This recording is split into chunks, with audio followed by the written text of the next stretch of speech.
Famous author Mark Twain once said, "Travel is fatal to bigotry, narrow-mindedness, and many of us need it sorely on these accounts. Travel opens us up to the wonders of our world." So imagine this. We're in mountain country, the Himalayan mountains, in fact. Looking around, you see the powerful Yangtze River carving its way through the mountains. We're in a remote area that's only accessible by hairpin turn roads. The air is thin here. It's about 3,000 meters or about 9,840 feet above sea level.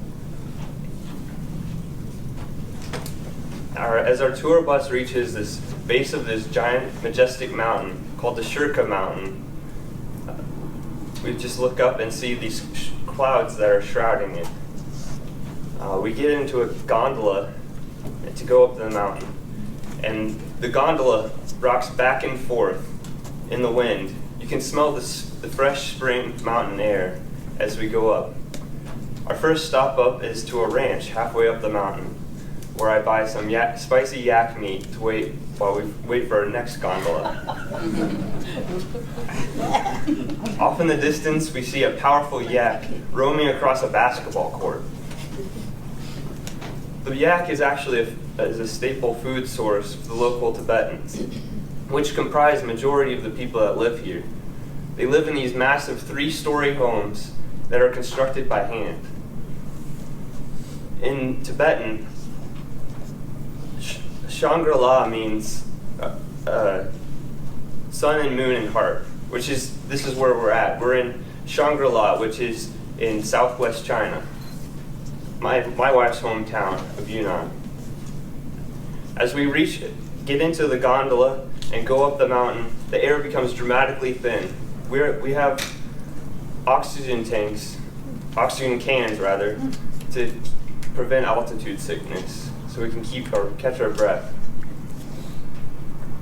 We feel like the gondola is just hanging there in the balance, as we're just hanging up there by a thin wire, rocking back and forth. I take a couple of deep breaths from my oxygen cans before we get out of the gondola, and we start our trek up to the peak. The air is incredibly thin, and it takes twice as much effort to make it to the peak, which is at 14,600 feet above sea level. The wind just snapping back and forth, and it's just chilling. We're wearing down jackets, and we're trekking through the snow to reach the top. And when we get to the final platform, we hear the flapping of the colorful Tibetan prayer flags in the wind. And you look around, and you see these cut glass mountains all over, just underneath us. And you see these green meadows below, and the blue sky. And it's no wonder that local Tibetans call this mountain holy.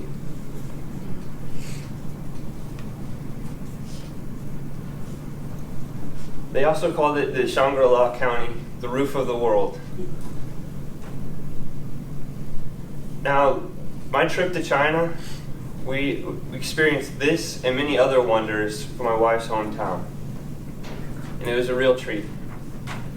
And during this trip, I got to connect with many amazing people. Our actual real purpose for going to China was for a wedding, or actually our second wedding. And my wife is a twin. She's a twin sister, and she also married a Kansas guy. So we had a double wedding with 2 Kansas guys and twin Chinese girls in southwest China.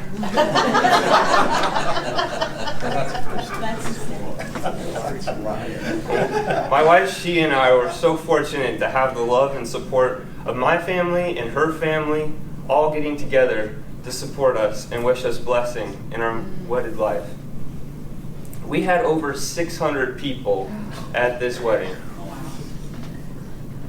People came from near and far to watch us.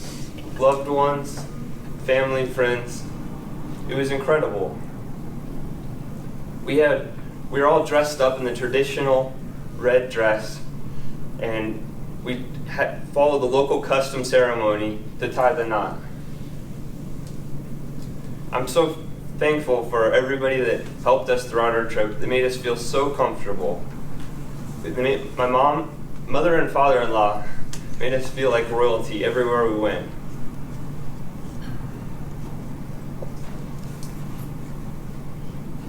And our trip was also incredibly delicious.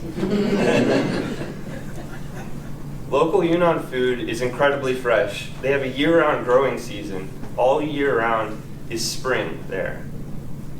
Even the winter time, it is like 70 degrees. So when you go to a typical Yunnan restaurant, you select your raw ingredients of vegetables and meats, and the chef prepares entrees that are suitable for these meals. Just a note of caution, a lot of Chinese food has a lot of bones in it.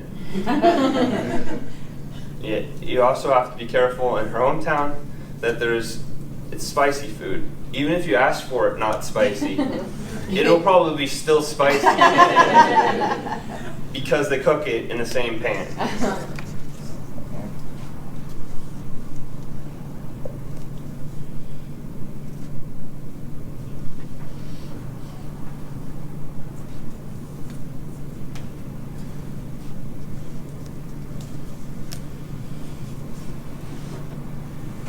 Now, I want to conclude with that our trip to China opened my mind to the world, and I think it's a worthwhile endeavor for everyone. I'll leave you with a final quote from our author Samuel Clemens.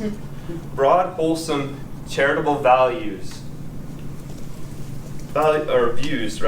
of men and things cannot be acquired by vegetating in some small part of the earth all of one's lifetime.